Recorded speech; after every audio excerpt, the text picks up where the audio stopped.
10ஆம் வகுப்பு பொதுத் தேர்வில் அதிக மதிப்பெண் பெற வாங்கி பயன்படுத்துவீர் சுரா கைட் 2025-26 புதிய பதிப்பு. அதிக பக்கங்கள், அதே தரம், தற்போது குறைந்த விலையில். சுரா கைட் அனைத்து புத்தக கடைகளிலும் கிடைக்கும். குக்கரி சேனலை பார்த்து யார் வேணாலும் சமையல் பண்ணலாம், ஆனா சுவையான சமையல் பண்றது எப்படி?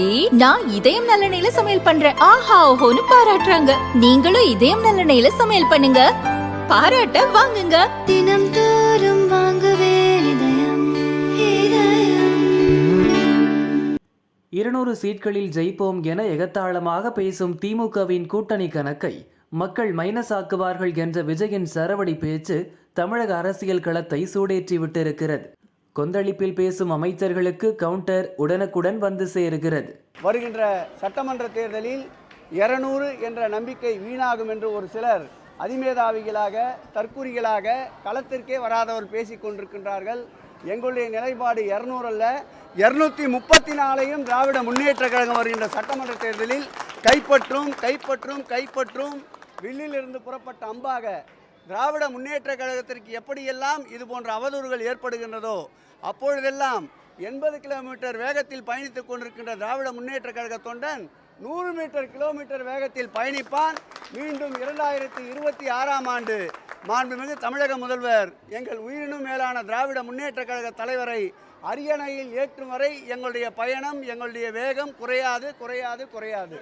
இதில் என்ன வேடிக்கைன்னா, இந்த ஆண்டிலே மிகப்பெரிய ஜோக்கு ஒரு சொல்லுவாங்க இல்லையா, என்னென்னா இந்த அமைச்சர்கள் எல்லாம் சொல்கிறது, நம்ம முதலமைச்சர் சொல்கிறது 200 தொகுதிகளையும் ஜெயிச்சிருவோம், 200 தொகுதிகளையும் ஜெயிச்சிரும். இதுதான் இந்த ஆண்டினுடைய மிகப்பெரிய நகைச்சுவையாக உரியதாக இருக்கிறது.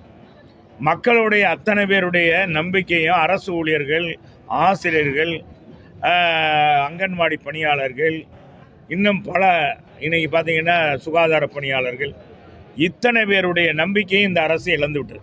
இத்தனை பேருடைய வாக்குகளை வாங்கி தான் இந்த அரசு ஆட்சிக்கு வந்தது. ஆட்சிக்கு வந்த பிறகு அரசு அந்த ஆட்சி சுகத்தை கண்டு கொண்டு குடும்பத்தில் இருக்கவங்கள இன்றைக்கி துணை முதலமைச்சராக்கி குடும்பமே இன்றைக்கி இந்த ஆட்சியை நடத்தி கொண்டு இருக்கு. அவர் என்னன்னா சினிமா செய்தியே பார்க்கல.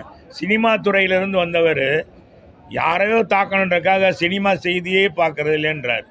எவ்வளோ வேடிக்கையான ஒரு வினோதமானது. இன்றைக்கி அவங்க இல்லாமல் ஒரு படம் கூட திரைப்படங்கள் இன்றைக்கி வெளியிட முடியாது. தமிழ்நாட்டில் எந்த திரைப்படமும் வெளியிட முடியாது. எல்லாம் அவங்க கம்பெனி சார்ந்து தான். இதெல்லாம் மக்களை ஏதோ ஒன்றுமே தெரியாதவர்களாக இந்த ஆட்சியாளர்கள் நினைக்கிறார்கள். மக்கள் விழித்து கொண்டு இருக்கிறார்கள். தமிழ்நாட்டு மக்கள் நிச்சயமாக ஆட்சி மாற்றம் கொண்டு வருவார்கள். நாங்கள் போட்ட பிச்சையில் தான் இந்த பட்டியலான மக்கள்லாம் இன்றைக்கி படித்து இன்றைக்கி இவங்க நீதிபதியாக இருக்காங்கன்னா ஒரு திமுகவுடைய முக்கிய பிரமுகரே சொல்கிறார். இன்னொரு அமைச்சர் ஓசியில் பஸ்ஸு போகுதுன்னு சொன்னார். இப்படியெல்லாம் இந்த மக்களை ரொம்பவும் தரைக்குறைவாக மதிக்கிறார்கள். எனவே அந்த மக்களுக்கு வாய்ப்பு வரும்போது நிச்சயமாக அவர்கள் தேர்தலில் அவங்களுடைய நிலைப்பாட்டை கொடுப்பார்கள். அதாவது மன்னர் பரம்பரையை நம்ம ஒழிச்சிட்டோம், கலைஞருடைய பரம்பரையை நம்ம ஒழிக்க முடியல. அதுதான் வேற ஒன்றும் இல்லை. தமிழ்நாட்டில் இது வரைக்கும் எங்கேயுமே கிடையாதுங்க.